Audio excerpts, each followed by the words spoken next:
Good morning Reena. Do confirm, एक बार confirm कर दीजिए कि ऑडियो वीडियो क्लियर है या नहीं। ऑडियो वीडियो क्लियर कर दीजिए।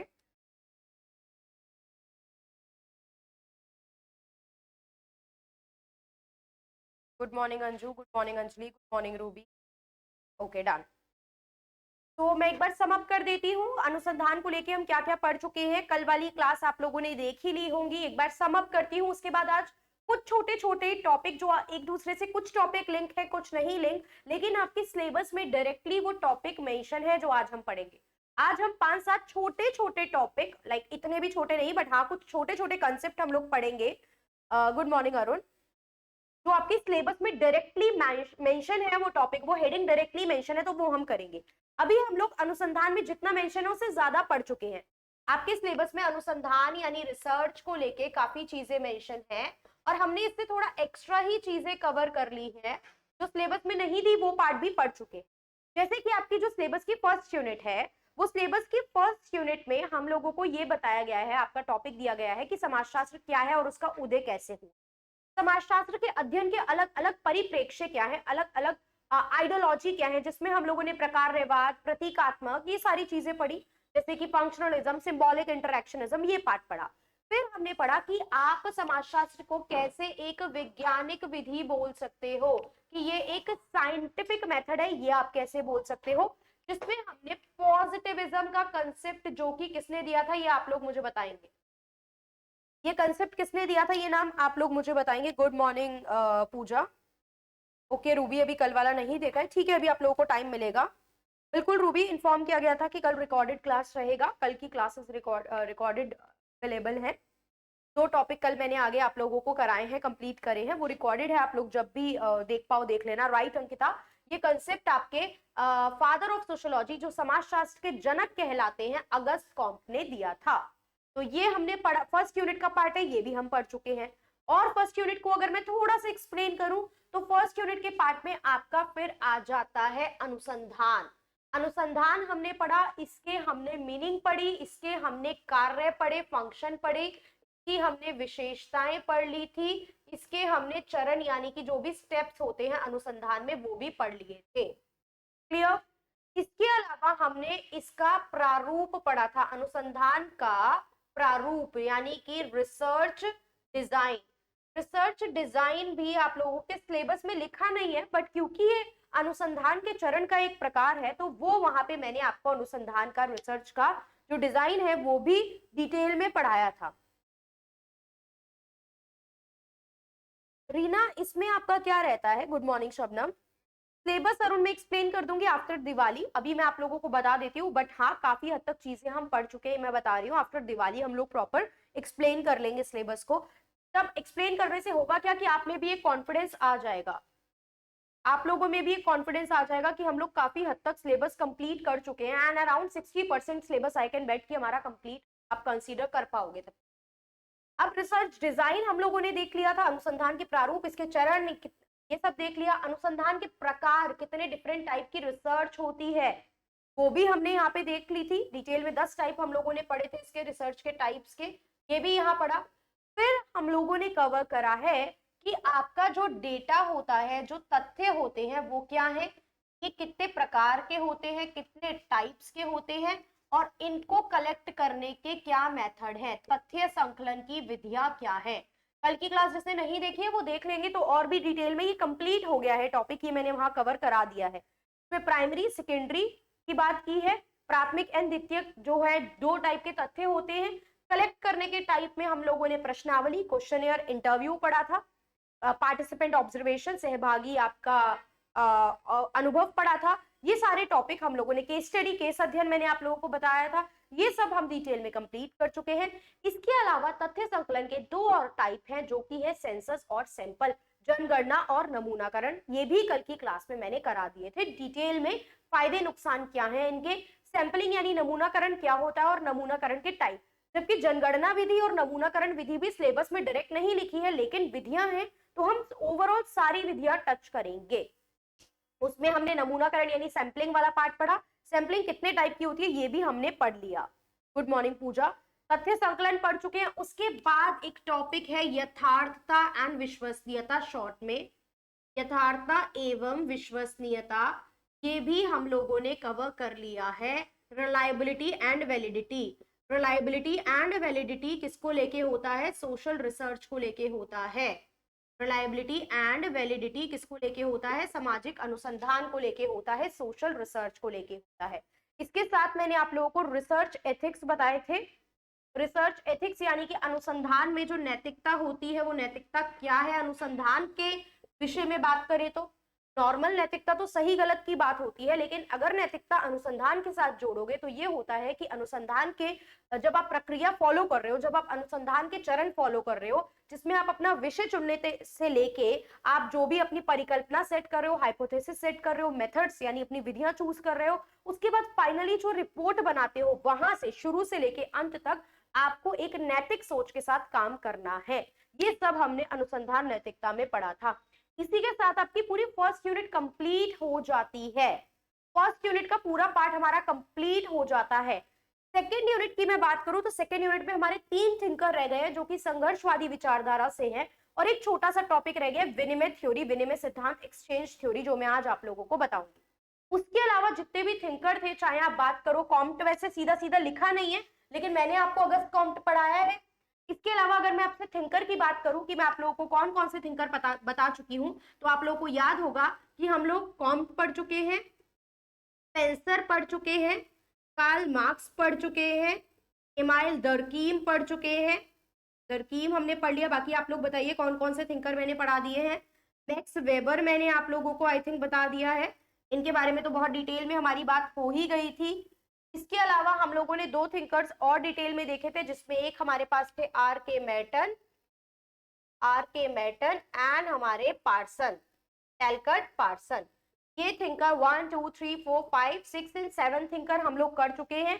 इसके अलावा 2-3 छोटे छोटे थिंकर जिनकी आइडियोलॉजी, जिनमें एक लेविस कॉजर है, आपका गुल्मोविज है और आपके डेंडरडॉफ है, राल्फ डेंडरडॉफ। ये 3 थिंकर हमारे रह गए हैं जो हम करके चलेंगे। क्लियर? ये आगे की क्लासेस में करेंगे। उसके बाद सेकेंड यूनिट भी कंप्लीट है। अभी एक एक्सचेंज थ्योरी है, वो मैं आप लोगों को बता दूंगी। परिवार वाली यूनिट आप लोगों की 5th यूनिट है जो हम पूरी कवर कर चुके हैं। थर्ड यूनिट में से मैं आप लोगों को सामाजिक समूह, समाजीकरण, ये सब पढ़ा चुकी हूँ। उसमें एक चीज जो थोड़ी डिटेल में पढ़नी है वो है सामाजिक संरचना के विभिन्न आयाम।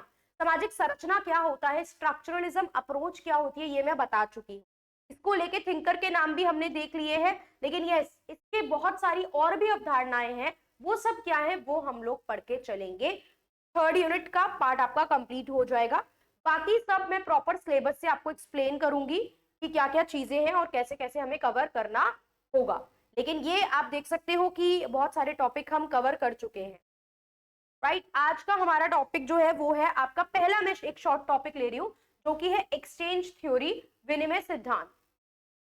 अब एक्सचेंज से आप लोगों को क्या समझ में आता है, पहले आप लोग मुझे बताइए। एक्सचेंज से आप लोगों को क्या समझ में आ रहा है? विनिमय सिद्धांत, विनिमय से कुछ समझ में आ रहा है कि विनिमय क्या होता है? यहाँ तक क्लियर है सब कुछ? पहले ये बताओ, कोई डाउट तो नहीं है यहाँ तक? यहाँ तक किसी को कोई कंफ्यूजन, कोई डाउट? वैसे टॉपिक नहीं समझा है, बस सम अप करा है चीजों को।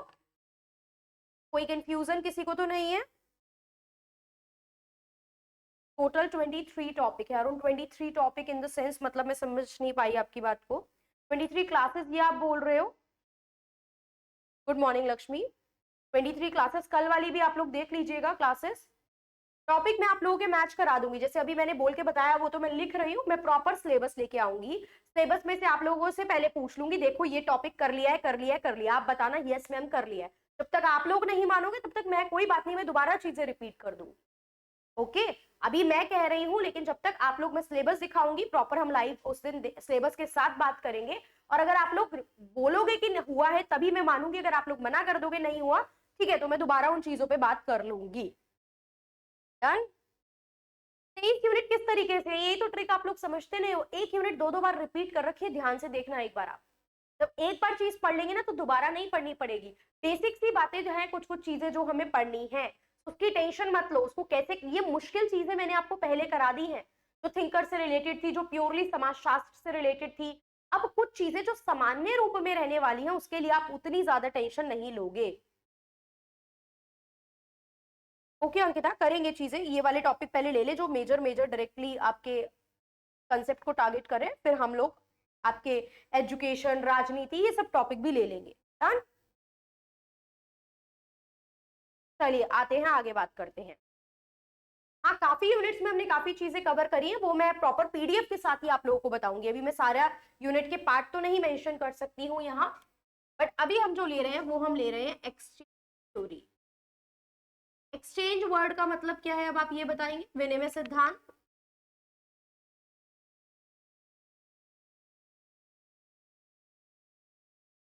एक्सचेंज थ्योरी, विनिमय सिद्धांत का क्या मतलब है?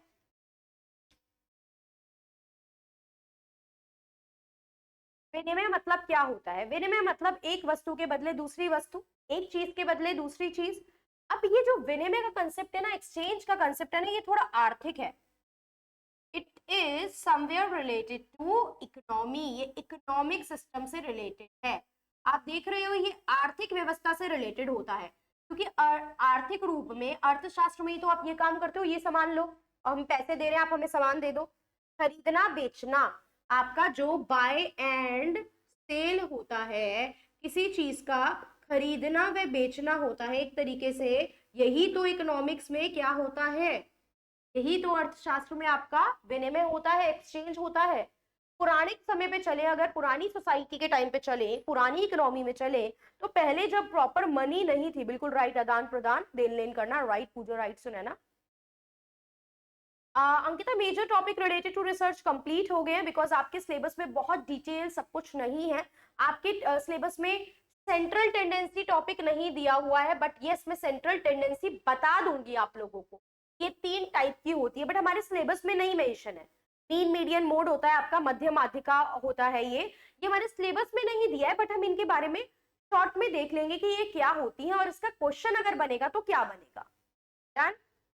ये हम लोग देख लेंगे, कुछ टॉपिक जो मैंने आपको बताए थे वो हम देखेंगे, but in the upcoming classes. Clear? जितना अंकिता सैम्पलिंग तो मैंने करा दिया आपको, कल की रिकॉर्डेड क्लास में है, अगर आपने देखी हो तो। क्लियर? कल की रिकॉर्डेड क्लासेस देखी हो तो है आपका अवेलेबल। और एक चीज और जो मैं उसमें अभी कराऊंगी, जो अभी आगे कराऊंगी, दैट इज एरर। कई बार गलतियां हो जाती हैं, तो आपका एक नल हाइपोथेसिस वाला कंसेप्ट होता है, इससे क्वेश्चन बनते हैं। अगेन सिलेबस में नहीं लिखा है सीधा रूप से, बट ये टॉपिक आपको मैं करा के चलूंगी। यार सैंपलिंग कंप्लीट हो गया। सैंपलिंग के टाइप, प्रोबेबिलिटी, नॉन प्रोबेबिलिटी, संभाव्यता, गैर संभाव्यता प्रकार, जिसमें आपके बहुत सारे 4 4 8 प्रकार हैं, वो मैंने करा दिए। डन। वो कल की रिकॉर्डेड क्लास में आप देख लेना, कोई डाउट आए तो आप मुझसे पूछ लेना। अभी क्योंकि देखो थोड़ा सा फेस्टिवल टाइम रहने वाला है, अपकमिंग जो पूरा हफ्ता है वो फेस्टिवल का रहने वाला है, 3 से 4 दिन फेस्टिवल के हैं। लेकिन अब आप में से बहुत से बच्चों का ये क्वेरी आ सकता है कि भाई हमें तो नहीं मनाने फेस्टिवल, हमारी छुट्टी है, हमारे पास तो यही टाइम है पढ़ने का, तो वी नीड क्लासेस, हमें तो क्लासेस चाहिए। राइट, ये बिल्कुल हो सकता है कुछ बच्चों के साथ। कुछ बच्चे समझते हैं कि ठीक है फेस्टिवल टाइम है, हम पिछला पढ़ लेते हैं, पिछला जो बैकलॉग इकट्ठी वीडियोस है वो कंप्लीट कर लेते हैं, लेकिन कुछ बच्चा नहीं समझता है। तो जो बच्चा नहीं समझता है उसके लिए फॉर नाउ, अभी आने वाले जो ये फेस्टिवल वाला वीक है, उसके लिए हमारे पास एक ऑप्शन ये है कि अगले हफ्ते कुछ 3 4 दिन के लिए हम लोग जो क्लासेस रखेंगे, जो टॉपिक कवर करेंगे, वो रिकॉर्डेड कर लेंगे। और रिकॉर्डेड में मैं देखो बहुत मुश्किल टॉपिक नहीं समझाऊंगी, मैं थोड़ा इजी टॉपिक ले लूंगी, जिससे क्या हो कि सिलेबस भी कम हो जाए और आपको डाउट्स भी ना आए। थोड़ा स्ट्रेटेजी से काम कर लेंगे, जिससे आपका भी पर्पस सॉल्व हो जाए और मेरा भी पर्पस सॉल्व हो जाए। Is it okay for all? क्या रहेगा कि मुश्किल टॉपिक में क्या होता है, आपको बहुत कंफ्यूजन वर्ड्स में आ रही है, टॉपिक में आ रही है, तो आप लगातार लाइव पे डाउट पूछना चाहते हो, जो आपका लाइव का मेन पर्पस होता है कि हम डाउट पूछ पाए, इंटरेक्ट कर पाए टीचर से, लाइव क्लास देख पाए, यही एक मेन पर्पस होता है। तो जो मैं आपको लाइक टॉपिक लूंगी रिकॉर्डेड में, वो मैं ऐसे टॉपिक ले लूंगी जो समझने में आप लोगों के लिए आसान रहे। क्लियर? सबके लिए ओके ये चीज? देखो बाद में नहीं इशू आना चाहिए, मेरे पास ये क्वेरी नहीं आनी चाहिए कि स्टूडेंट आर सेइंग कि लाइव क्लासेस नहीं हो रही है, ये नहीं हो रहा, वो नहीं हो रहा, ऐसी मेरे पास कोई क्वेरी नहीं आनी चाहिए। क्लियर? इस फेस्टिवल टाइम पे I will also get some time, क्योंकि मैं भी थोड़ा टाइम अपने लिए निकाल पाऊंगी, अब बाकी जगह से भी मैं फ्री रहूंगी थोड़ा, और उस केस में मैं क्या करूंगी, आपके नोट्स कंपाइल करने की कोशिश करूंगी, सो दैट मैं आपको कंप्लीट नोट्स जो है वो प्रोवाइड करा पाऊँ। क्लियर? टॉपिक वाइज टॉपिक आपको ग्रुप पे मिले होंगे, उसी तरीके से टॉपिक वाइज टॉपिक नोट्स आपके पास आ जाएंगे, क्योंकि पूरे सिलेबस के नोट्स के लिए तो एग्जाम आ जाएगा, ऐसे तो एक जगह कंपाइल फिर नहीं हो पाता है on time. Topic wise topic जैसे हमने पढ़ा है आपको नोट्स मिलेंगे, आप लोग टॉपिक की वीडियो दोबारा देख लो, रिवाइज करना है, क्लियर है तो नोट्स पढ़ लो, डाउट आएगा तो मोर देन वेलकम, ग्रुप को ओपन कर दिया जाएगा किसी एक दिन के लिए, किसी कुछ पर्टिकुलर आर्ट्स के लिए, जिसमें आप अपने डाउट्स पूछ सकते हो, डाउट को एक जगह लिख के रख लो तब। डन। नहीं अरुण हॉलीडेज तो हो ही नहीं रही है ना, हॉलीडेज कहाँ है, मैं तो दिवाली वाले दिन भी रिकॉर्डेड क्लास दूंगी आपको, दिवाली वाले दिन भी क्लास आएगी, तो हॉलीडे किसी भी दिन नहीं है, मैं डेली क्लास रिकॉर्ड करके आप लोगों को प्रोवाइड करूंगी। डन, छुट्टी कोई नहीं रहेगी। इंडिया ने अमेरिका से नहीं लिया था सुनैना ग्रीन रिवॉल्यूशन में, इंडिया ने रशिया से लिया था। हाँ बिल्कुल रशिया से है, अमेरिका से सपोर्ट मांगने गई थी आपकी prime minister Indira Gandhi, America ने वापस कर ले लिया था सपोर्ट। ये जो नए बीज आए थे हाई यील्डिंग वेराइटी, ये रशिया के साथ ही आए थे मिलके, he was working with Russia team. Thank you Ankita for understanding. Okay done, recorded classes मिलेंगी, that is for sure, daily basis पे रिकॉर्डेड टॉपिक मिलेंगे, और प्रॉब्लम जो रहती है मेनली लाइव के साथ वो भी मैंने एड्रेस कर दी है कि क्या रहेगी, मैं इजी को टॉपिक ले लूंगी और जो डाउट आएंगे वो आप लोगों को रिजॉल्व भी कर दिए जाए। अब आ जाते हैं टॉपिक पे, आर्थिक व्यवस्था से रिलेटेड है खरीदना व बेचना।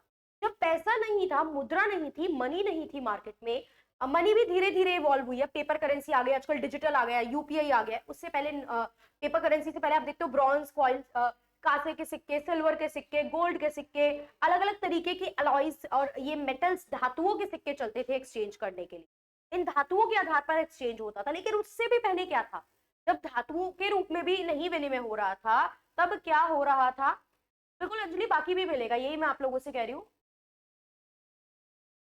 हाँ बिल्कुल Ruby, that's what I am saying, यही मैं भी कह रही हूँ कि इस बीच 3-4 दिन में मैं नोट्स धीरे धीरे आप लोगों के साथ शेयर करती रहूंगी, आप उन्हें पढ़ो, रिवाइज करो, और नए टॉपिक की वीडियोस भी मिलेंगी, वो भी देखो, तो मिलेगा सब, बस लाइव नहीं रहेगा, ये दिक्कत रहेगी, राइट।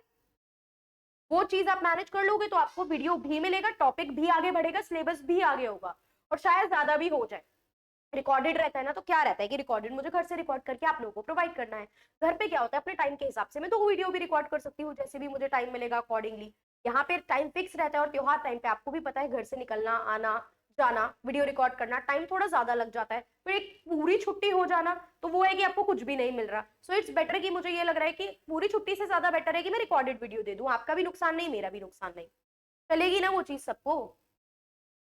बिल्कुल राइट पूजा, बार्टर सिस्टम अनाज के थ्रू, राइट पूजा, अनाज वाला एक्सचेंज तो हमने भी किया, जब हम छोटे थे अपने गांव जाते थे तो गेहूं भर के आप ले जाओ कटोरी में, और उस गेहूं के बदले आप क्या ले आओ, आइसक्रीम वाला निकलता था, तो चुपचाप गेहूं एक कमरे में इकट्ठे रहते थे घर में, तो वो गेहूं की कटोरी में भर के ले गए और उस आइसक्रीम वाले को दे दिया और उससे आइसक्रीम ले ली, क्लियर। तो ये जो है ये पहले चलता था वस्तु विनिमय प्रणाली। तो क्वेश्चन आता है कि यार हम समाज शास्त्र में सोशियोलॉजी में ये सब क्यों देख रहे हैं, सोशियोलॉजी में समाजशास्त्र में इन सब का क्या कनेक्शन है, क्लियर। तो यहाँ पे ये बात बोली गई है,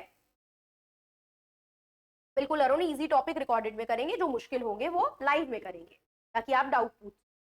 इसका मेजर मतलब क्या होता है, इसका मतलब है कि आप अपना प्रॉफिट मैक्सिमाइज करो, बिल्कुल हिंदी में भी लिखूंगी, पहले से ही नहीं पैनिक करना है, and minimise cost, minimise cost, आपका लाभ अधिकतम करना, अधिकतम लाभ एंड न्यूनतम लागत, लागत मतलब होता है कॉस्ट, तो भैया लगे कम आए ज्यादा तभी तो बेनिफिट है, आपको भी तो यही लगता है कि अमाउंट, मेरे पार्ट पे क्या लगता है मुझे, मैं अर्न कर रही हूँ तो मुझे भी लगता है लिमिटेड कंटेंट डिलीवरेंस में मुझे 1 घंटा 2 घंटा क्लास लेने का मुझे एक अच्छा पैसा मिले, आपको भी ये लगता है कि यार हमने पैसे देके कोर्स खरीदा है, अब हमें इसमें कंटेंट तो अच्छा मिले, लाइव क्लासेस नहीं मिल रही, नोट्स नहीं मिल रहा, कंप्लेंट रहती है, क्यों, क्योंकि आपने पैसा दिया हुआ है, राइट। तो जब हम कुछ पे करते हैं और बदले में कुछ चीज लेते हैं तो हमें वो इक्वालिटी वाली चीज चाहिए होती है कि हमारा फायदा ज्यादा हो, आप लोग अपना फायदा ज्यादा सोचोगे, मैं अपना फायदा ज्यादा सोचूंगी, तो हम सब क्या रहते हैं,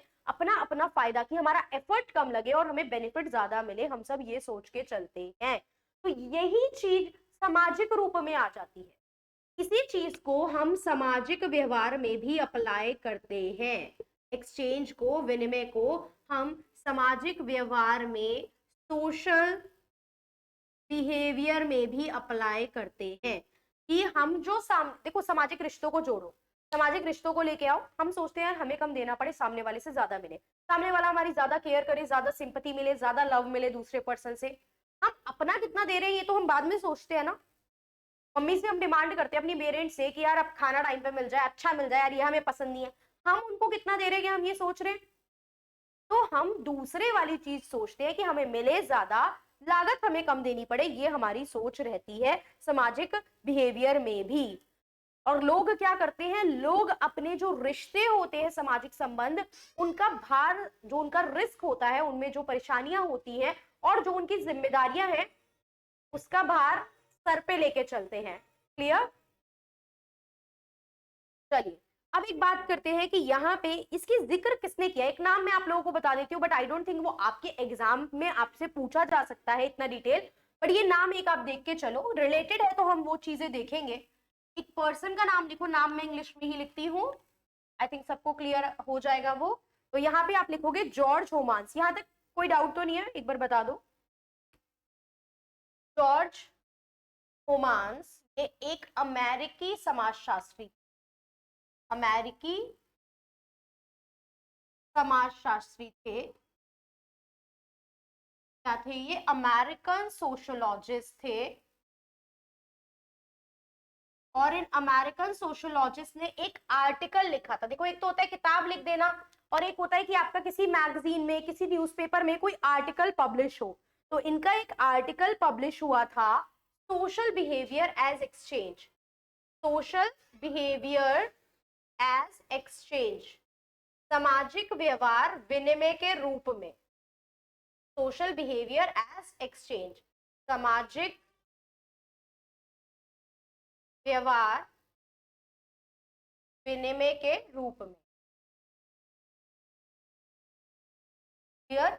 सामाजिक व्यवहार विनिमय के रूप में ये इनका एक आर्टिकल पब्लिश हुआ था, जिसमें इन्होंने बताया कि लोग जो सामाजिक व्यवहार करते हैं, जो समाज में बाकी लोगों के साथ इंटरेक्शन करते हैं, रिश्ते बनाते हैं, परिवार हो गया, मैरिज हो गई, कोई भी आप दोस्ती यारी जो रिश्ता बना रहे हो, उसमें आपके पास रिस्क भी रहता है और आप अपने फायदे, आप पोटेंशियल भी देख के चलते हो। तो ये बात इन्होंने अपने इस आर्टिकल में लिखी थी। क्लियर? हम कोई भी रिश्ता, कोई भी रिलेशनशिप तब बनाते हैं जब वो हमारे लिए रिवॉर्डिंग है, मतलब उससे कुछ ना कुछ हमें पॉजिटिव मिल रहा है। पॉजिटिव हर वक्त मनी की बात नहीं होती, पॉजिटिव ये भी होता है कि हमें उससे इमोशनल सपोर्ट मिल रहा है, हमें उससे मॉरल सपोर्ट मिल रहा है, वो व्यक्ति हमसे बात कर ले या वो व्यक्ति हमारे साथ हो तो हमें एक मोटिवेशन मिलती है। रिवॉर्ड को हमेशा पैसों से काउंट नहीं करना है आप लोगों को, रिवॉर्ड मतलब कुछ भी पॉजिटिव। अब एक आपको हमारे बहुत फेमस सोशोलॉजिस्ट है क्लाउड लेवी स्ट्रॉस। क्लियर? अभी इनके बारे में हम नहीं देख रहे डिटेल में, क्लाउड लेवी स्ट्रॉस के बारे में। यहां तक क्लियर? एक बार यस और नो बताइए। क्लाउड लेवी स्ट्रॉस ने भी देखो मैरिज, किनशिप, इन पे बहुत ज्यादा बात की है। तो इन्होंने एक वर्ड बोला था, जनरलाइज एक्सचेंज, जनरलाइज एक्सचेंज, सामान्य विनिमय, सामान्य विनिमय।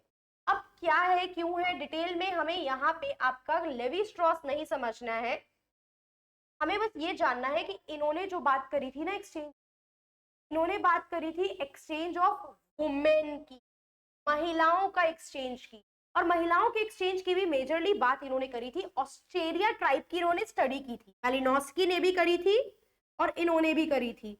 ऑस्ट्रेलियन ट्राइब की, ऑस्ट्रेलियन जनजाति की इन्होंने अध्ययन किया, जहां पे इन्होंने ये पाया कि वहां पे वो लोग आर्थिक रूप से पिछड़े हैं, इसलिए कई बार क्या करते हैं, मैरिज जैसे, शादी जैसे संबंध या नातेदारी बनाने के लिए वो अपने घर की बहनों के बदले पत्नियां ले आते हैं। चेंज मतलब अपने घर की बेटी की शादी किसी और के घर कर दी और उनकी बेटी खुद ले आए शादी करके। तो ये सिस्टम वो फॉलो करते हैं, जिसको लेवी स्ट्रॉस ने विनिमय ऑफ, मतलब महिलाओं का विनिमय, एक्सचेंज ऑफ वुमेन भी बोला। तो अगर पूछा जाए महिलाओं के एक्सचेंज की बात किसने की है, महिलाओं के एक्सचेंज की बात की है क्लाउड लेवी स्ट्रॉस ने। इन्होंने किसका अध्ययन किया था? इन्होंने ऑस्ट्रेलियन जनजाति का अध्ययन किया था, जहां पे इन्होंने ये पाया था कि महिलाओं का एक्सचेंज हो रहा है। क्यों हो रहा है? क्योंकि वो आर्थिक रूप से पिछड़े हुए लोग थे, वो इतना सामान्य रूप से बाकी लोगों के साथ घुल मिल नहीं रहे हैं, मिलनसार नहीं है, आर्थिक रूप से समाज के आगे नहीं आ रहे हैं, उतना मॉडर्नाइज नहीं हुए हैं।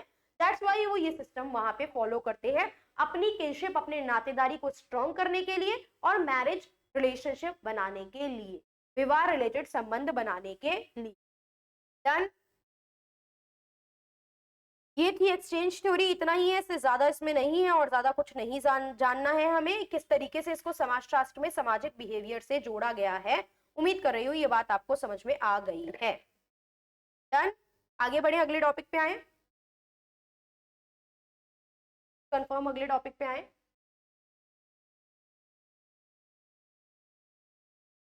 यहां तक सबको क्लियर हो गया होगा मान के।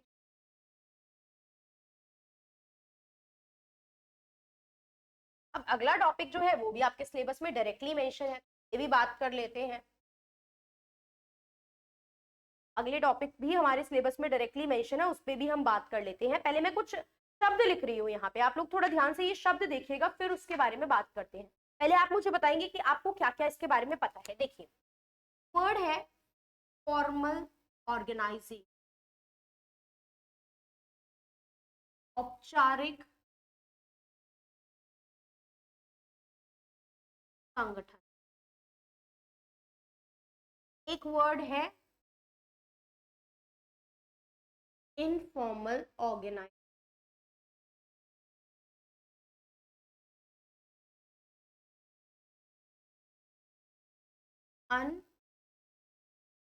अनौपचारिक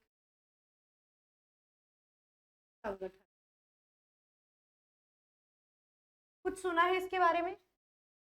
औपचारिक अनौपचारिक संगठन के बारे में बताएंगे। यही साइड में मैं एक वर्ड और लिख रही हूँ, formal and informal sector. Word क्या लगा दिया इसके साथ? सेक्टर, यानी कि औपचारिक व अनौपचारिक क्षेत्र, औपचारिक व अनौपचारिक क्षेत्र। और हो सकता है इसके साथ वर्ड ये भी लग जाए, औपचारिक व अनौपचारिक वर्क कार्य। फॉर्मल व informal, formal and informal work, यानी कि औपचारिक व अनौपचारिक कार्य। School college formal, okay Ritika, school college तो फिर फॉर्मल एजुकेशन हो गया ना, राइट ठीक है। और फॉर्मल ऑर्गेनाइजेशन में आप एग्जांपल दे रहे हो, जितनी भी कंपनीज हैं ये बीपीओ एमएनसी, ये क्या फॉर्मल का एग्जांपल नहीं है? जितनी भी ये बड़ी बड़ी कंपनी है, चाहे आपकी कंट्री की हो चाहे बाहर की हो, जैसे कि आपकी कंट्री में ही बात कर लो तो हमारी ओएनजीसी हो गई, हमारी टाटा हो गई, या गूगल कंपनी हो गई, रिलायंस हो गया, ये सब क्या फॉर्मल ऑर्गेनाइजेशन नहीं है? तो फॉर्मल की कुछ विशेषताएं होती होंगी, फॉर्मल में कुछ होता होगा ना जिस वजह से आप उसको फॉर्मल कर रहे हो, मतलब किस आधार पे आप उसको फॉर्मल कह रहे हो, ये बात हमें देखनी है। तो देखो, फॉर्मल या इनफॉर्मल सेक्टर की मैं बात करूं, वो भी मैं यही इंक्लूड कर दूंगी। जो फॉर्मल ऑर्गेनाइजेशंस होती हैं, जो औपचारिक संगठन होते हैं, वो फॉर्मल सेक्टर, फॉर्मल क्षेत्रक में ही आते हैं। अगर आपको पता हो, हमारी अर्थव्यवस्था में मेजरली 3 क्षेत्रक है जहां पे काम होते हैं, प्राइमरी, सेकेंडरी, टर्शरी, प्राथमिक, द्वितीयक एंड तृतीयक। प्राथमिक जो होता है वो कृषि से संबंधित होता है, द्वितीयक जो होता है वो इंडस्ट्री यानी मैन्युफैक्चरिंग से रिलेटेड होता है, उत्पादन से रिलेटेड होता है, और टर्शरी जो होता है वो सेवाओं यानी सर्विसेज से रिलेटेड होता है। तीनों सेक्टर में फॉर्मल भी है, तीनों सेक्टर में इनफॉर्मल भी है, तीनों सेक्टर में लोग औपचारिक काम भी कर रहे हैं और तीनों सेक्टर में लोग अनौपचारिक काम भी कर रहे हैं। अब हमारी कंट्री में, इंडिया जैसी कंट्री में, ये माना जाता है कि अनौपचारिक सेक्टर में काम करने वाले लोग बहुत ज्यादा हैं। जो अनौपचारिक में काम करने वाले का एग्जांपल देती हूँ, गली के आसपास चाय लगाने वाला, समोसा बेचने वाला, वो क्या सरकार से लाइसेंस ले रहे हैं? या लाइसेंस तो चलो नहीं लेना पड़ता है, लेकिन क्या वो सरकार को टैक्स भर रहे हैं, जीएसटी भर रहे हैं? आप बात करके देखो कभी किसी एक जो अच्छा बिक्री विक्री होती है जिस समोसे वमोसे वाले की या कुछ ऐसे खाने पीने वाले की, पूछो वो कितना कमाता है। कुछ टाइम पहले मैं एक शॉप पे गई थी फरीदाबाद में छोले कुलचे खाने, वहां पे वो छोले कुलचे की उसकी दुकान है, पहले नॉर्मल लगाता था, वो दुकान है, और वो अपने बच्चों को विदेश भेज रहे हैं घूमने के लिए। पढ़ने भी नहीं भेज रहे कि इकट्ठे करने पड़ रहे हैं, थोड़े इकट्ठे हो गए तो बच्चा पढ़ने जा रहा है, घूमने के लिए विदेश भेज रहे हैं, राइट। तो ये तो चलो उनकी दुकान है, अब तो वो पे कर रहे होंगे गवर्नमेंट को, बट जिनकी दुकान नहीं होती है, क्या वो गवर्नमेंट के पास रजिस्टर होते हैं? क्या गवर्नमेंट को पता है ये इंसान काम कर रहा है और मेरी कंट्री की जीडीपी में, सकल घरेलू उत्पाद में कंट्रीब्यूट कर रहा है, इसकी इनकम को भी मुझे अपनी कंट्री की इनकम में जोड़ना चाहिए? नहीं पता होता, नहीं जोड़ी जाती है, समझ रहे हो? ये चीज नहीं जोड़ी जाती है, राइट। पूजा आईटी सेक्टर भी एग्जांपल है। तो जो फॉर्मल औपचारिक संगठन होते हैं, इनका क्या होता है, लिखित नियम होते हैं, इनमें नियम जो होते हैं वो लिखित होते हैं, नियम कानून, रिटर्न रूल। अच्छा, अब मैं यहाँ पे आप क्या लिखोगे, यहाँ पे कुछ ऐसा नहीं है, क्रॉस लगा लो।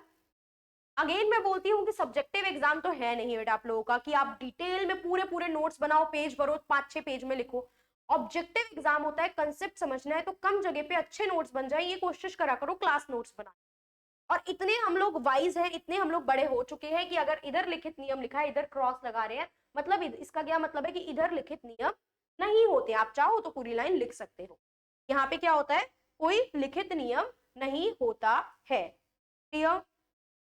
यहाँ पे क्या होता है, आपका क्रमबद्ध तरीके से चीजें चलती है, इसमें चीजें चलती है, एक हिरार्की होती है, एक हिरार्की होता है, एक सीक्वेंस में यहाँ पे काम होता है। यहाँ पे आपका कोई दिशा नहीं होती काम करने की, कोई किसी से किसी भी दिशा में चीजें जा सकती है। हिरार्की जैसे कि क्या, मैंने एक बार पहले भी बताया है, कंपनी, एक कंपनी का एग्जांपल ही मैं लेके समझाती हूँ कि कंपनी में टॉप पे अगर सीईओ है, उसके नीचे अगर उसके बोर्ड ऑफ डायरेक्टर है कंपनी के, फिर नीचे जनरल मैनेजर है, फिर नीचे मैनेजर काम कर रहे हैं, जैसे सेल्स का, मार्केटिंग का, एचआर का, फाइनेंस का, इस तरीके से आपके मैनेजर लोग हैं, तो एक सीक्वेंस हिरार्की चल रही है ना, राइट।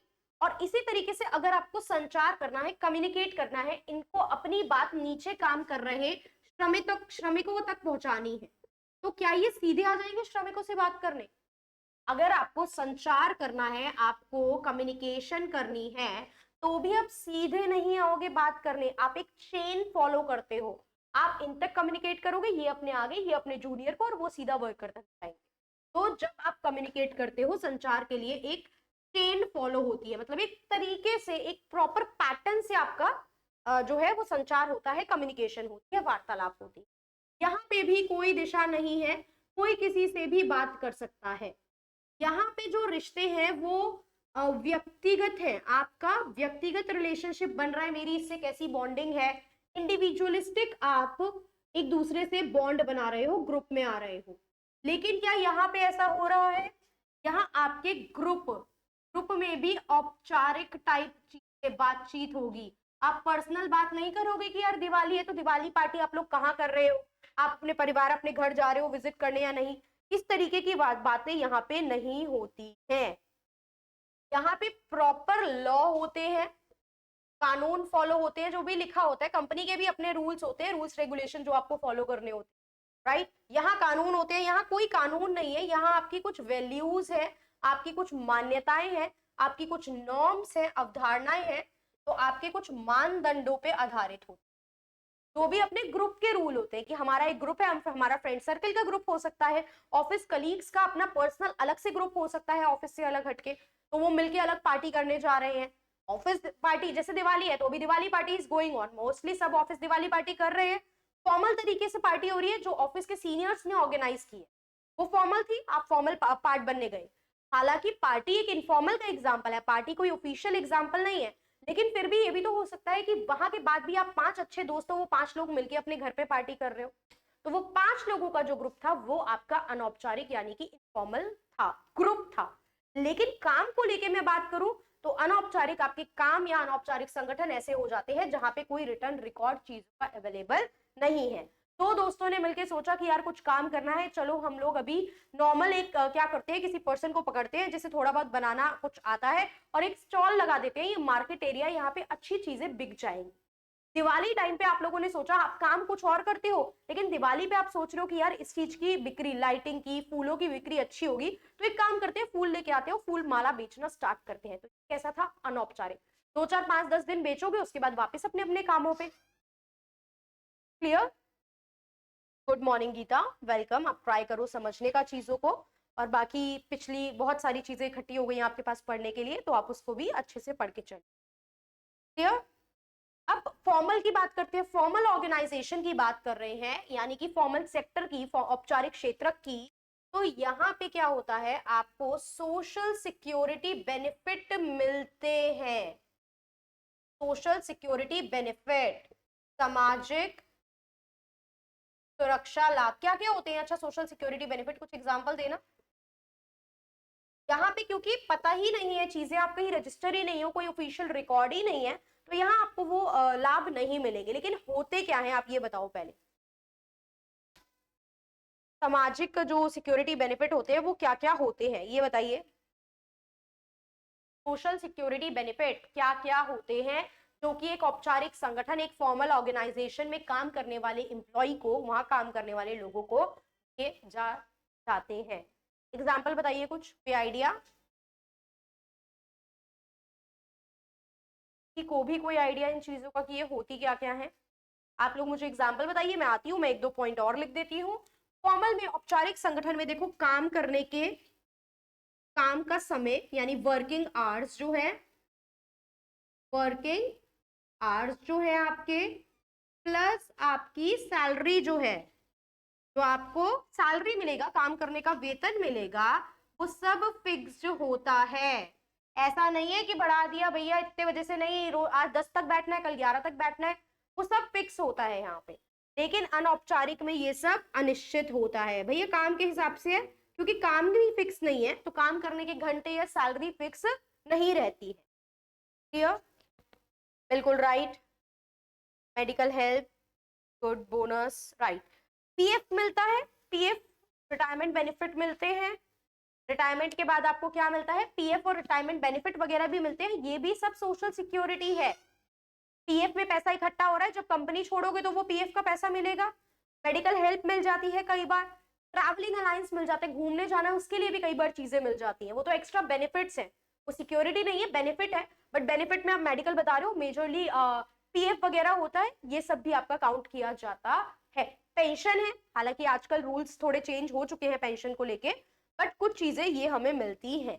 मेडिकल हेल्प हो गया, पीएफ हो गया, ग्रेच्युटी हो गया, ये सारे आपके सामाजिक सुरक्षा लाभ है, सोशल सिक्योरिटी बेनिफिट हैं, जो कि तभी मिलेंगे जब आप औपचारिक संगठन या औपचारिक क्षेत्र में काम कर रहे हो, अनौपचारिक में ये नहीं मिलते हैं।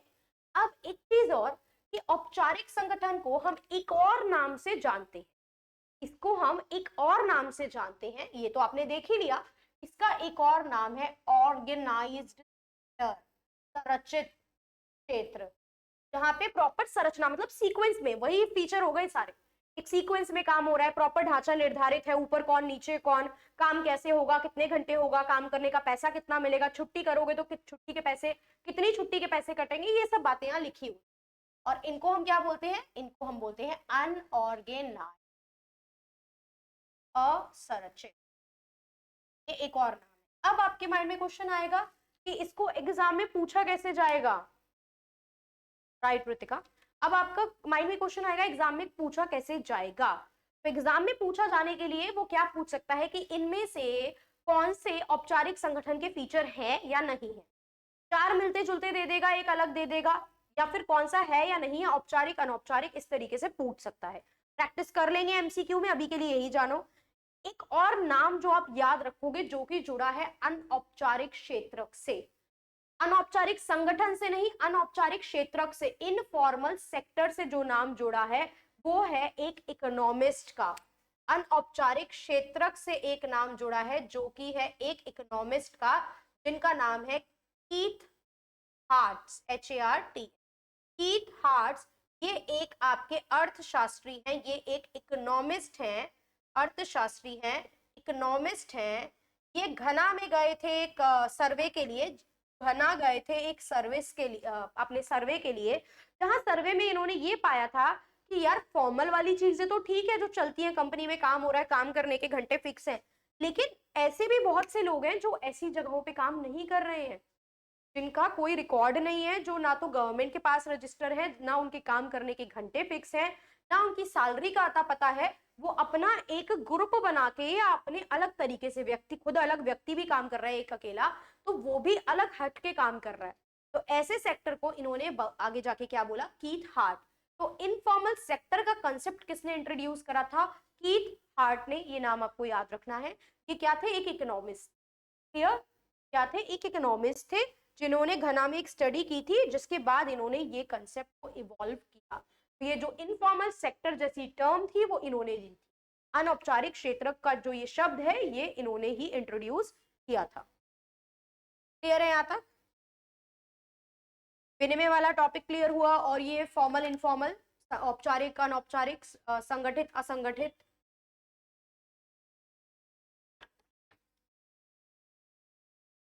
संगठित संगठित असंगठित,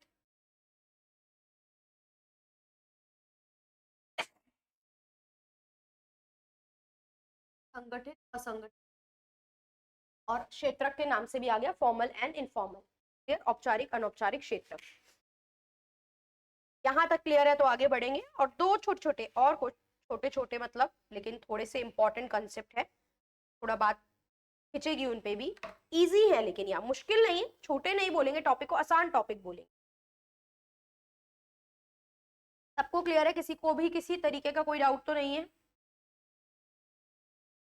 एक मिनट लीजिए, कोई डाउट है तो, किसी में कुछ कंफ्यूजन है तो बताइए, फिर आगे बढ़ते हैं।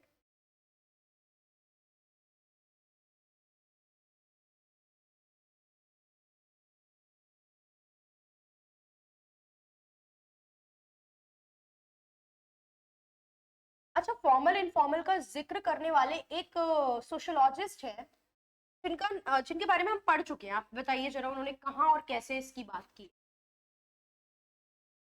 मैंने जो आपको थिंकर्स अभी तक, सोशोलॉजिस्ट अभी तक पढ़ा दिए हैं, उन्हीं में से एक पर्सन ने काम के बंटवारे और आपके फॉर्मल इनफॉर्मल टाइप की बात की है। नाम बताइए उनका, क्या नाम है?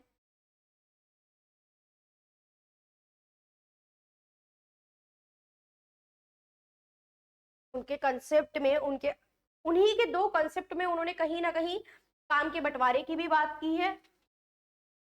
George Simmel, Lakshmi, George Simmel, okay. बाकी बाकी स्टूडेंट क्या कहेंगे? Guards, rest, Auguste Comte. कोई भी सही नहीं पहुंच पा रहा है अभी, ध्यान से देखिए एक बार। आंसर है हमारे मैक्स वेबर,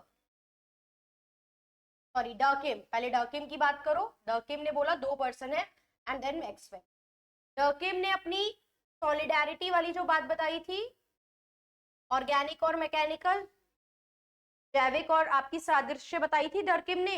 ये बोला था दो टाइप की होती है, एक जैविक होती है ऑर्गेनिक, और एक सादृश्य होती है, जिसमें पहली सोसाइटी मतलब जो पुरानी सोसाइटी चल रही थी वो थी सादृश्य, और जो आज की डेट में नई आ गई है ऑर्गेनिक, वो है ऑर्गेनिक, और पहली थी मैकेनिकल।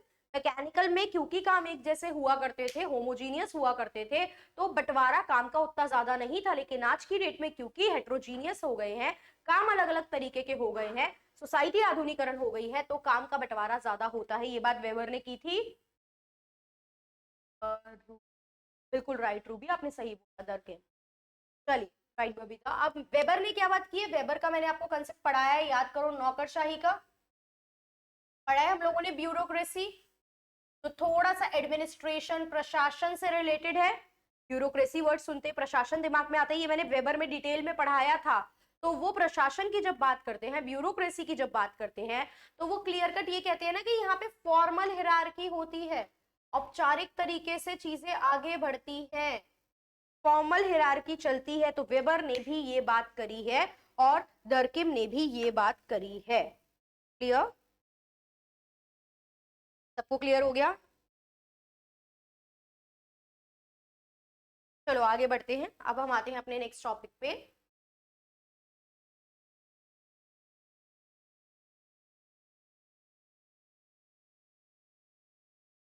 नेक्स्ट टॉपिक है हमारा संस्कृताइजेशन। नेक्स्ट टॉपिक है हमारा संस्कृताइजेशन, दैट इज क्या क्या पता है इसके बारे में? आप लोगों को क्या क्या पता है इसके बारे में?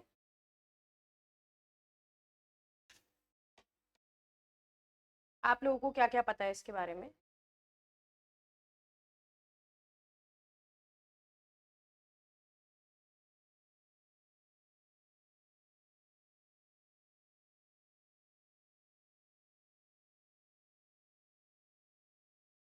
सुनाना लिखना तो उसमें भी पड़ेगा, लिखना यहाँ भी पड़ता है। अगर पीडीएफ पीपीटी से पढ़ाना होता तो बिल्कुल वो चीज ज्यादा फायदे की रहती।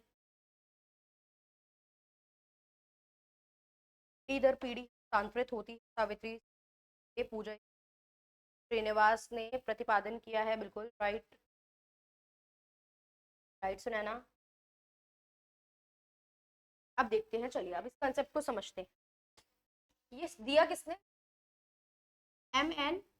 श्रीनिवास। एम.एन. श्रीनिवास क्या कर रहे थे?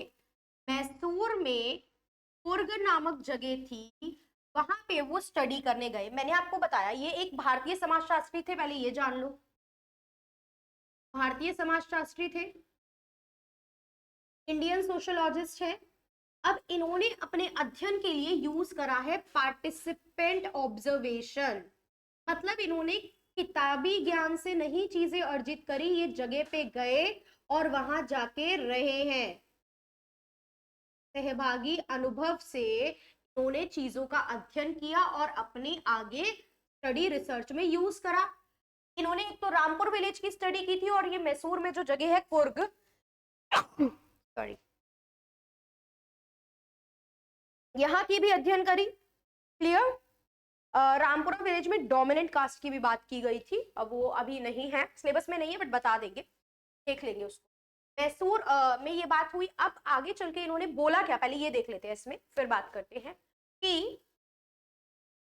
इस प्रक्रिया में होती है सामाजिक गतिशीलता, सोशल मोबिलिटी होती है,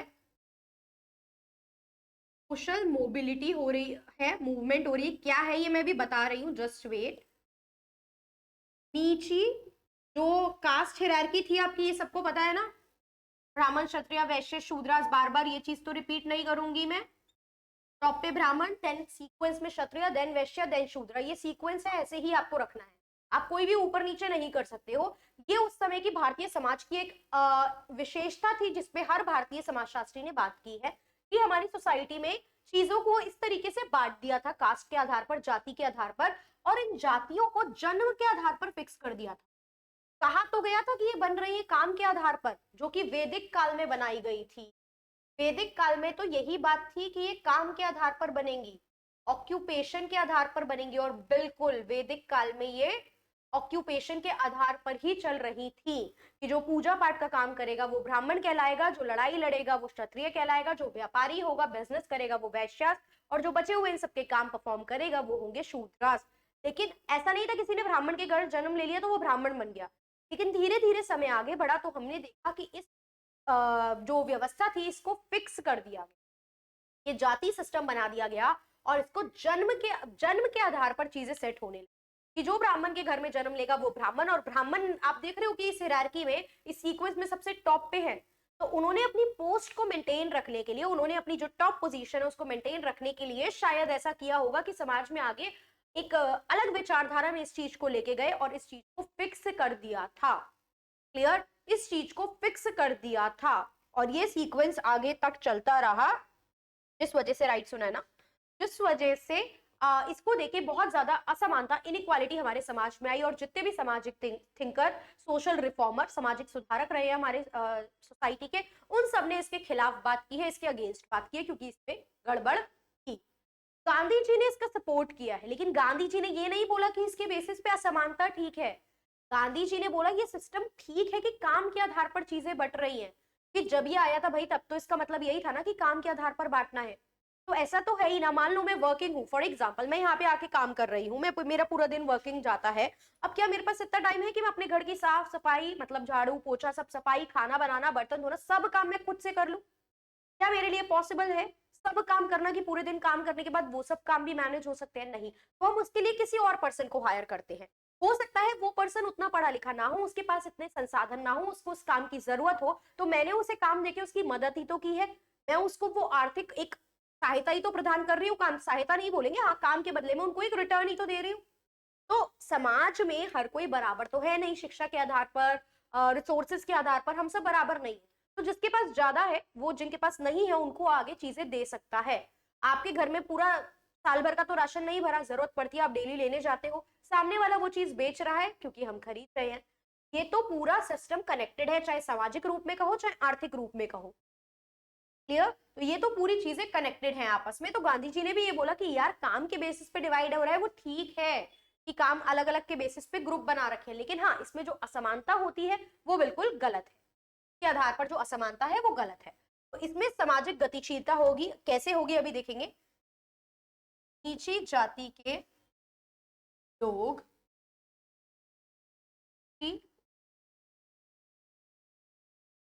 जाति के लोगों के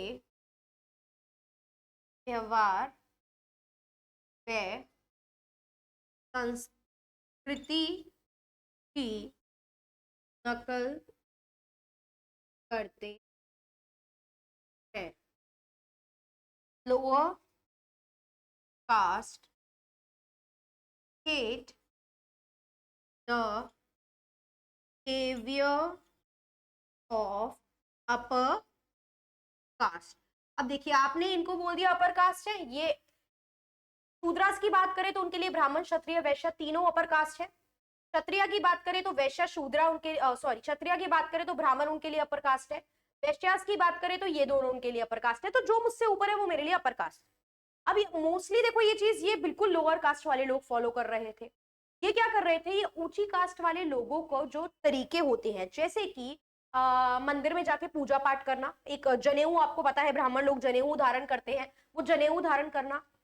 क्योंकि क्या हो रहा था, इन लोगों को काम मिल रहा था, इंग्लिश विंग्लिश सीख ली, पढ़ाई कर ली, उस समाज उस जमाने में इनको नौकरी मिल गई, लेकिन पैसा आने से इनका जो सामाजिक में स्टेटस था, सोशल स्टेटस, सामाजिक स्थिति थी इनका, इन्होंने देखा कि यार हमारा सोशल स्टेटस, सामाजिक स्थिति तो इंप्रूव नहीं हो रही है, तो हमें अल्टीमेटली अपनी सामाजिक स्थिति बढ़ानी है, लेकिन हमें वो रिस्पेक्ट तो पैसा कमाने से नहीं मिल रही, तो हम क्या करें। तो इन्होंने देखा कि हमें अपने आप में थोड़े चेंज लाने पड़ेंगे। हालांकि 100% उससे हो नहीं गया कि ये बिल्कुल यहां से उठ के यहां पहुंच गए, लेकिन ये इनकी सोच थी, इन्होंने ये करना स्टार्ट करा। समाज के एक बड़ी वैरायटी के नीची जाति के लोगों ने ऊंची जाति के लोगों की जो संस्कृति थी उनको कॉपी करना स्टार्ट किया। लाइक आपका मंदिर जाके पूजा पाठ, आरती में पार्ट लेना, नॉनवेज छोड़ देना, साफ सुथरा घर रखना, पक्के हाउस बना लेना रहने के लिए, अच्छे घर बनाना रहने के लिए, जनेऊ धारण कर लेना, ये सब चीजें, ताकि हमें भी वो रिकॉग्नाइजेशन, वो पहचान और वो रिस्पेक्ट मिले। क्लियर। तो नीची जाति के लोग क्या कर रहे थे, ऊंची जाति के व्यवहार को अपना रहे थे, ताकि उनका भी मूवमेंट हो, वो इस हिरार्की में बिल्कुल यहाँ ना रह जाए, वो थोड़ा ऊंचे चरण पे आ जाए। ऊंचे चरण पे आने को ही हम क्या बोलते हैं, सामाजिक गतिशीलता, सोशल मूवमेंट या सोशल मोबिलिटी उन्हें मिले, वो नीचे से ऊपर की तरफ मूव कर पाए और उनकी सामाजिक स्थिति में सुधार आ पाए। आर्थिक रूप से ये स्ट्रांग हो रहे थे, लेकिन सामाजिक रूप में इनको उतनी पुश या उनका उतनी वैल्यू नहीं मिल रही थी, जिस रीजन से ये काम इन्होंने करना स्टार्ट करा। ये मतलब समझ में आया कि होता क्या है। और संस्कृताइजेशन या संस्कृतिकरण की बात करो तो ये सीधा सीधा किसकी ओर इशारा करता है, गतिशीलता, मतलब सामाजिक बदलाव की भी बात करता है, सोशल चेंज की भी बात करता है कि किस तरीके से क्या सोशल चेंज आ रहे हैं। तो ये सोशल चेंज आ रहा था जो दोनों टाइम तक दावा करना पड़ता है, बिल्कुल राइट। क्लियर। तो अब ये बात, पहले एक और फैक्ट देख लेते हैं इस चीज के बाद। अब ये ऊपर के लोगों के रीति रिवाज, संस्कृति को, उनके ट्रेड्स को, उनके व्यवहार को, बर्ताव को अपना रहे हैं। एग्जाम्पल भी मैंने दिए, जैसे जनेऊ धारण कर लेना, पक्के घर बनवा लेना, मंदिर जाना, आरती पूजा भजन करना, ये सब काम ये कर रहे थे। अब ये बात जो थी, ये एम.एन. श्रीनिवास ने अपनी कौन सी किताब में करी, तो इनकी बुक थी religion and society among the, यहाँ पे लिख लेते हैं चलिए, ये कंसेप्ट श्रीनिवास ने अपनी किताब, क्योंकि सीधा पूछ सकता है किसने दिया, वो तो बहुत आसान हो जाएगा श्रीनिवास का नाम बताना। ये पूछ सकता है कि संस्कृति करण का जो संस्कृताइजेशन का कंसेप्ट श्रीनिवास ने अपनी कौन सी किताब में दिया, तो अगर वो नहीं पता होगा तो थोड़ा गड़बड़ हो जाएगा।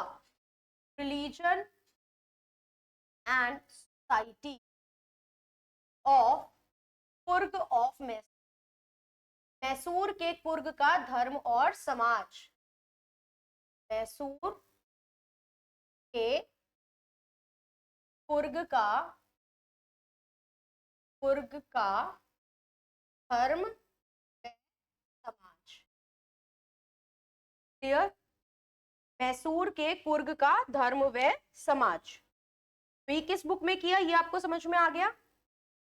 अब इससे होगा क्या क्या, आप कर क्या रहे हो, आप दूसरे की नकल कर रहे हो, पहला पार्ट ये लिखो पहले, फिर एक अलग हेडिंग भी बनाते हैं इसकी फीचर। यहां तक लिख लिया सबने, कंफर्म करो,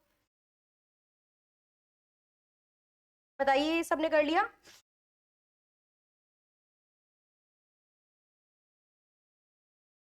कंफर्म कीजिए, it is clear to all. यहां तक कर लिया। 20 की विशेषताएं बताती हूँ। विशेषताएं और प्रभाव भी इसकी देखेंगे, फिर ये टॉपिक हमारा कंप्लीट।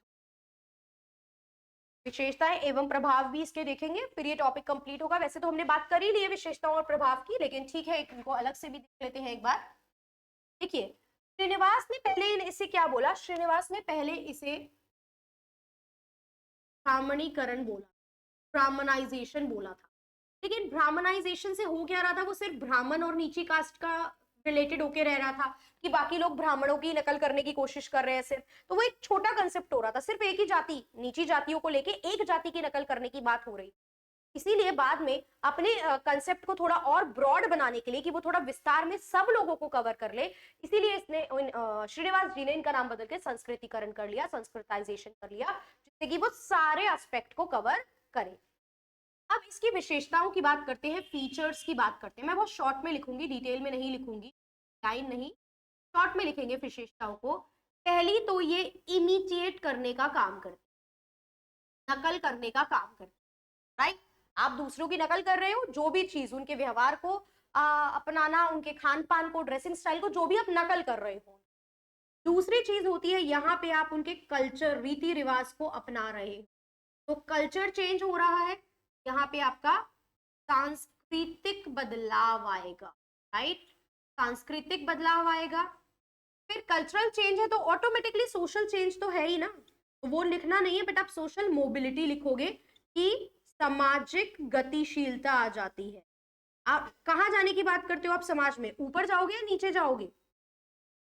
मूवमेंट हमें कहाँ चाहिए होगी, ऊपर या नीचे? तो ऑब्वियस बात है हमें ऊपर की तरफ मूव करना है, तो अपवर्ड, ऊपर की तरफ मूवमेंट की हम लोग बात करके चलेंगे, लोअर कास्ट की मोबिलिटी की बात करते। इसके अलावा ये एक बात और करता है, ये एक और नए कंसेप्ट को जन्म देता है, एक और नए कंसेप्ट को जन्म देता है, जो कि क्या है? जो कि है डीसंस्कृताइजेशन, डीसंस्कृतिकरण। क्या होगा वो? डी वर्ड लग गया, इसका मतलब उल्टा हो गया ना इस चीज का, डीसंस्कृताइजेशन,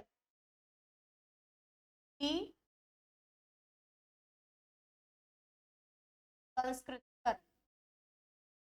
संस्कृतिकरण में क्या हो रहा था कि नीची जाति के लोग ऊंची जाति के लोगों की नकल कर रहे थे। डीसंस्कृताइजेशन में हो जाएगा उल्टा, ऊंची कास्ट के लोग नीचे कास्ट के लोगों को इमिटेट करने की भी कोशिश कर रहे थे। ये भी एक चीज थी, इस बात का जिक्र भी श्रीनिवास ने करा है। तो क्या श्रीनिवास ने डीसंस्कृताइजेशन की डायरेक्टली बात की है? उन्होंने इतना ज्यादा इस कंसेप्ट को पॉपुलर नहीं करा, वो आगे जाके लोगों ने जिक्र करा श्रीनिवास के संस्कृतिकरण को आधार लेके। तो इसमें क्या था, जैसे कि एग्जाम्पल से समझो, बोलने से तो समझ आ गया, ऊंची जाति के लोग नकल कर रहे हैं नीची जाति की, upper caste is trying to imitate the lower caste, but how?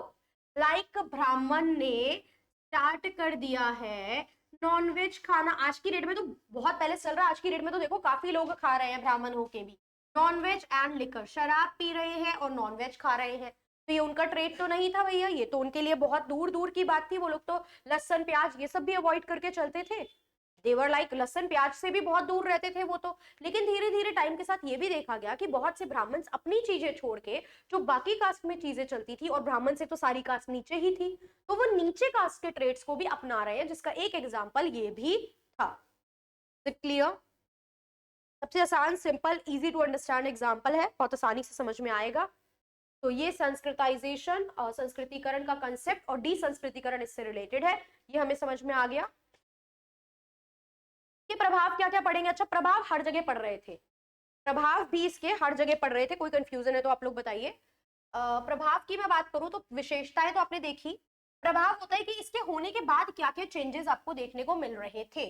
तो इसका प्रभाव सामाजिक भी था, इसका प्रभाव आर्थिक भी था, इसका प्रभाव आपके रहन सहन पे भी पड़ रहा था, इसका प्रभाव आपके धर्म पे भी पड़ रहा था। तो अगर मैं बात करूं सोशल फील्ड में क्या प्रभाव था, प्रभाव या फिर इफेक्ट्स आप हेडिंग दे, इम्पैक्ट भी बोल सकते हो, प्रभाव को इम्पैक्ट भी। तो पहला सोशल, सामाजिक रूप में क्या था? सामाजिक रूप में ये हाई स्टेटस की तरफ मूव कर, उच्च स्थिति की तरफ जा रहे थे, हाई स्टेटस की अल्टीमेट पर्पस तो यही था कि नीचे से ऊपर की तरफ मूव करे, ताकि हमारी स्थिति समाज में अच्छी जा सके। समझ चुके हो, उस पर बार बार डिटेल बात नहीं करनी। इकोनॉमिक प्रभाव भी पड़ा, आर्थिक प्रभाव भी पड़ा। भाई जब थोड़ा ऊपर जाने की बातें कर रहे हो, मार्केट में अपनी समाज में सिचुएशन इंक्रीज करने की बात कर रहे हो, तो यहाँ पे आपको क्या मिलेंगी, रोजगार के ज्यादा अवसर मिलेंगे। रोजगार के अवसर यानी कि अपॉर्चुनिटी मिलेगी, और ऑब्वियस बात है ये मिलेगी तो आपकी आय में भी वृद्धि, आय भी बढ़ जाएगी। धर्म के आधार पे भी, रिलीजन में भी चेंज आए। क्यों? आपने अपने दूसरे के रिलीजन की चीजों को अपनाना स्टार्ट करा। जैसे कि मैंने बताया, पूजा पाठ, मंदिर जाना, कीर्तन करना, जनेऊ पहनना एक एग्जाम्पल था, जनेऊ पहनना, तो ये भी आपने स्टार्ट कर दिया था। ये भी एक प्रभाव पड़ा कि नीची जाति के लोगों ने, जो ऊंची जाति में जनेऊ धारण करने की परंपरा थी, उसको भी स्टार्ट कर दिया। इसके अलावा आपके लिविंग पैटर्न, जो आपके रहने सहने का तरीका होता है, लिविंग पैटर्न, रहने सहने में सारी चीजें आती है, वो मैं इसी में आपका पॉइंट इंक्लूड कर देती हूँ। चाहे वो कपड़ों की बात हो, क्लोथिंग पैटर्न हो, धोती वोती ये सब चीजें लोग करने लग गए थे क्लोथ्स को लेके। खान पीन की बात थी, वो भी जैसे नॉनवेज छोड़ रहे थे वो लोग, और अपर कास्ट के लोग तो खाने लग गए थे, नीचे कास्ट के लोग छोड़ भी रहे थे, दोनों मिक्स कुछ कुछ देखने को मिल रहा था। पर हाँ, संस्कृतिकरण ज्यादा था, डिसंस्कृताइजेशन कम था। क्लियर? संस्कृताइजेशन ज्यादा रूप में था, ज्यादा क्वांटिटी में लोग ये प्रक्रिया करते थे कि नीची जाति के लोग ऊंची जाति के ट्रेड्स को अपना रहे हैं, लेकिन हाँ, डिसंस्कृताइजेशन कम होता था। क्लियर? पक्के घर बनाने लग गए थे, कपड़े, खाना पीना, ये सब चीजों में आपका रहन सहन भी बदल रहा था। Is it clear? कोई डाउट? एक क्वेश्चन और बताऊंगी जो डायरेक्टली एग्जाम में आ सकता है, फिर पहले बताइए यहां तक क्लियर है या नहीं। एक टॉपिक और बताऊंगी जो डायरेक्टली एग्जाम में आ सकता है, दैट इज, और ये आई थिंक नेट के एग्जाम में भी आया हुआ है, सीयूटी को लेके भी आया हुआ है, असिस्टेंट प्रोफेसर में भी आया हुआ है, और शायद मैंने इसके बारे में आपसे एमसीक्यू में बात भी की है। अगर किसी बच्चे ने सारे एमसीक्यू के सेशन शुरू से अब तक के अटेंड किया है तो उसको ये क्वेश्चन पता होगा, मैंने इंक्लूड करा था ये एमसीक्यू, और तब भी आपको बताया था कि ये पूछा गया है, द्विज में कौन कौन सी जातियां आती हैं। सीधा सीधा ये क्वेश्चन था, ब्राह्मण क्षत्रिय वैश्य शूद्र, ये सब इन चारों में से मिक्स करके आपको ऑप्शन देगा, इन चारों में से मिक्स करके आपको ऑप्शन देगा द्विज में। द्विज मतलब दूसरा जन्म, आध्यात्मिक आध्यात्मिक जन्म, ये सब चीजें मानी जाती हैं। तो ये चीज को हम लोग लोअर कास्ट के लोगों से लिंक नहीं करते, हम जो नीचा तबका होता है, नीची जाति के लोग होते हैं, उनको इससे दूर रखते हैं। तो सबसे नीचे तबके में कौन आ रहे हैं? शूद्रास। तो आप शूद्रास को हटा के अलग कर दो, बाकी तीनों जो ब्राह्मण है, क्षत्रिय और वैश्य, ये तीनों जाएंगे। ऑप्शन में होगा आपके पास जहां पे ये तीनों लिखे होंगे, आपको इससे मार्क करना है। ब्राह्मण क्षत्रिय वैश्य, ये तीनों जो जाति है, ये तीनों जो कास्ट है, ये द्विज में जाएंगे। ये अगर द्विज का पूछे, ट्विन बर्थ लिखा पूछे, हिंदी में यही लिखा आएगा द्विज, इंग्लिश में द्विज आ सकता है, या फिर ट्विन बर्थ आ सकता है। आध्यात्मिक जन्म भी दे सकता है, हिंदी में लिखा आध्यात्मिक जन्म किस किस जाति से रिलेटेड है, क्लियर? आध्यात्मिक जन्म ये भी किससे है? ब्राह्मण क्षत्रिय एंड वैश्य। क्लियर हुई ये बात? कंफर्म करेंगे यहां तक क्लियर है नहीं? ओके, जस्ट कंफर्म, यहां तक किसी को कोई डाउट तो नहीं है? अगली क्लास में हम लोग एक टॉपिक लेंगे जो कि है पश्चिमीकरण, वेस्टर्नाइजेशन। अगेन एमएस श्रीनिवास का ही एक टॉपिक है। पश्चिमीकरण क्या होता है, पश्चिमीकरण किन किन कारणों से और कब से देखा जा रहा था, पश्चिमीकरण के प्रभाव क्या पड़ रहे थे, इसके फायदे थे या नुकसान थे, पश्चिमीकरण की वजह से और क्या क्या, क्योंकि देखो सिलेबस में सिर्फ पश्चिमीकरण लिखा है और कुछ तो नहीं लिखा, पर जब हम पढ़ेंगे तो हमें तो सारी चीजें टच करनी पड़ेंगी। तो ऐसा नहीं है कि सिलेबस में लिखा है तो हम सिर्फ मीनिंग पढ़ेंगे, सिलेबस में संस्कृतिकरण और पश्चिमीकरण, संस्कृताइजेशन एंड वेस्टर्नाइजेशन का सिर्फ नाम लिखा है, लेकिन हम देख लेंगे चीजों को। इसके अलावा मैं आपको एम एस श्रीनिवास का डोमिनेंट कास्ट का कंसेप्ट भी कल बता दूंगी, सिलेबस में नहीं है, बट जब दो टॉपिक देख लिया तो एक को और को क्यों छोड़ना, तो डोमिनेंट कास्ट भी आप लोगों को बता दूंगी, और आपका ये वेस्टर्नाइजेशन भी बता दूंगी। तो कल श्रीनिवास वाली जो दो तीन बेसिक बेसिक पॉइंट है ये हम लोग खत्म कर लेंगे।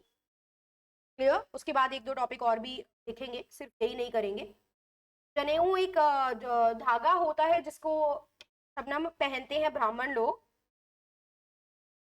सर, एक धागा होता है जो पवित्र माना जाता है जिसको ब्राह्मण लोग पहनते हैं। तो नीची जाति के लोगों ने उसको भी अडॉप्ट करना, वो भी पहनना स्टार्ट कर दिया था। ये भी एक एग्जाम्पल है कि वो लोग क्या कर रहे थे, बाकी कास्ट के लोगों को इमिटेट करने की, नकल करने की कोशिश कर रहे थे। अंजलि हिंदी में हम सारी चीजें लिख के चल रहे हैं, तो जो आपको हिंदी में क्लियर है वो सारी चीजें देखो, नकल करना, इमिटेट भी बताया है आपको। वो दिक्कत तब आती जब मैं पूरी तरीके से इंग्लिश में ही बात कर रही हूँ, जब मैं हिंदी में बोल ही नहीं रही हूँ। यहाँ पे जितने भी वर्ड लिखे हैं आप देखोगे हर वर्ड को हिंदी में लिखा गया है, कोई भी वर्ड बिना हिंदी के नहीं छोड़ा गया है। क्लियर? वर्ड है, जो भी टॉपिक है, जो भी लाइन है, उनको हिंदी में भी साथ के साथ लिखा जा रहा है, छोड़ा नहीं जा रहा है।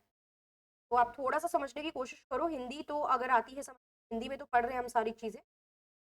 यस, किसी को और कोई डाउट? किसी कोई डाउट नहीं है तो एंड करते हैं आज की क्लास को, कल कंप्लीट करेंगे श्रीनिवास को और एक टॉपिक और ले लेंगे श्रीनिवास के साथ। द्विज में ये पूछा जाता है पूजा, द्विज मतलब द्विजन्म, दूसरा जन्म, ट्विन बर्थ भी बोला जाता है, आध्यात्मिक जन्म भी बोला जाता है, दूसरा जन्म भी बोला जाता है। तो इसको लिंक करा जाता है ऊंची जाति के लोगों से। नीची जाति में एक माना जाता है कि वो अपवित्र है। आपको पता है ना, जीएस घुरे ने भी बताया था, हम प्यूरिटी पोल्यूशन फॉलो करते थे, हम फॉलो करते थे कि अशुद्धता और अशुद्धता की बात, और हम कहते थे कि जो नीची जात है जो बिल्कुल ही अशुद्ध है, क्योंकि उनके साथ बहुत, आप देख रहे हो, इनजस्टिस हुआ है अपने टाइम पे, उनके साथ बहुत गलत व्यवहार हुआ है। तो द्विज में उस समय जो कैटेगराइज किया गया था, उस समय जो द्विज में डाला गया, वो ये 3 कास्ट को डाला गया था। क्लियर? इन 3 कास्ट को डाला गया था। क्लियर? बाकी सबको सब क्लियर है? एंड करें सेशन को। आई थिंक अब किसी को कोई डाउट नहीं है। कल क्या पढ़ेंगे ये भी पहले मैंने आपको बता दिया, पश्चिमीकरण पढ़ेंगे पहले क्लास में स्टार्टिंग में, डोमिनेंट कास्ट वाला पार्ट पढ़ लेंगे और फिर आगे देखेंगे। चलिए, सबको सब क्लियर है? ओके, कोई डाउट नहीं आ रहा है तो इट मीन सबको क्लियर है। बाकी जितने डाउट थे वो क्लियर हो गए। अगर कोई आता है आज की क्लास में थोड़ा सा भी कुछ चीजें लगती हैं कि ये क्लियर नहीं है, तो आप कल की क्लास में बताइएगा, उस चीज को हम कल इंक्लूड करके दोबारा से समझने की कोशिश करेंगे।